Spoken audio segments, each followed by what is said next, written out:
Hello, world. It's Mary Beth Bergstaller with Edina Realty. Hope you're doing well today.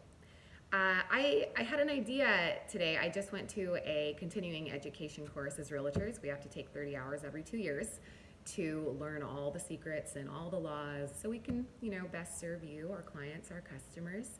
And anyways, it sparked an idea because I get questions on this a lot. Agency relationships. What exactly is my relationship to you, my clients or customers? And I'll talk about the difference between clients and customers as well. But yeah, I just wanted to talk to you a little bit about this today. Like I said, it's a question I get asked a lot. So let's start with a little history.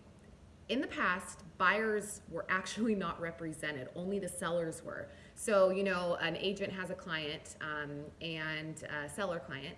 They put the open house sign up, they put the for sale sign up, and then buyers are just kind of on their own. They used to drive around the neighborhoods, call the sign on the, or call the number on the sign, and yeah, so they were kind of on their own.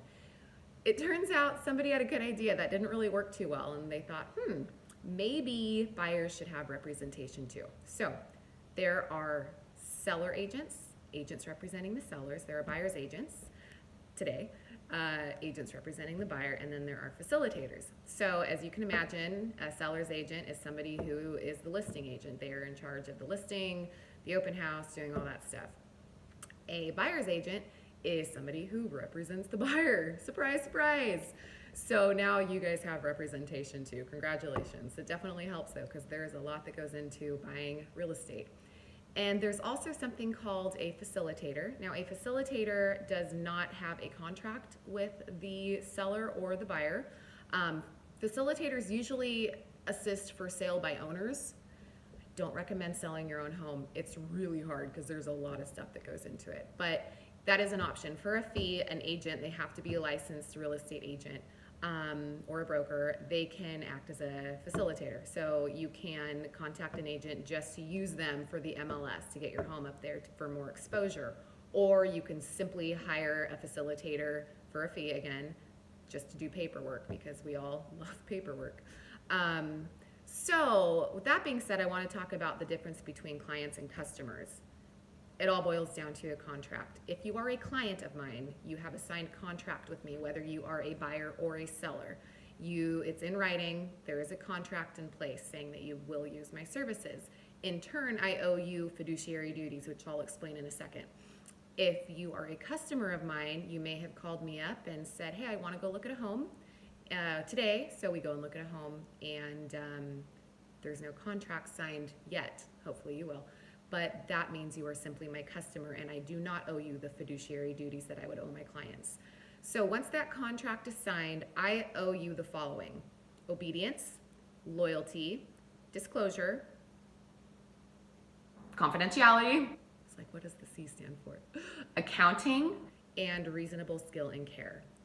So when you sign a contract with an agent, they better be doing all those things for you. And as far as the confidentiality clause goes, that stays for the remainder of our lives here on earth. We take everything you tell us in confidence to the grave. So we are trained. We have an ethical, we have ethical laws in real estate. So hopefully your agent is an ethical person and they take whatever you tell them in confidence to the grave.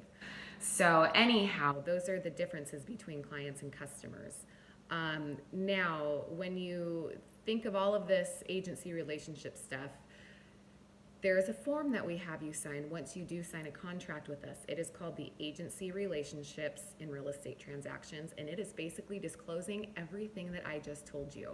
It's not a contract, but it is required by us to turn into the state with our paperwork. So we beg of you, just sign it. All it says is that I explained what I just explained to you, basically. And it is, like I said, required by law. So that's what I wanted to talk to you about today. I hope that provides you some clarification.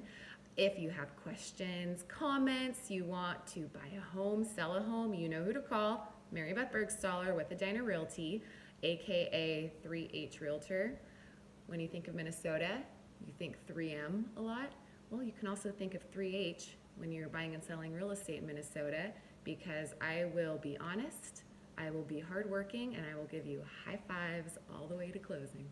Thank you so much for taking the time. I look forward to working with you. And again, Mary Beth Bergstaller with Edina Realty. Stay tuned, and I hope you have a beautiful Wednesday on this frigidly cold day yet again.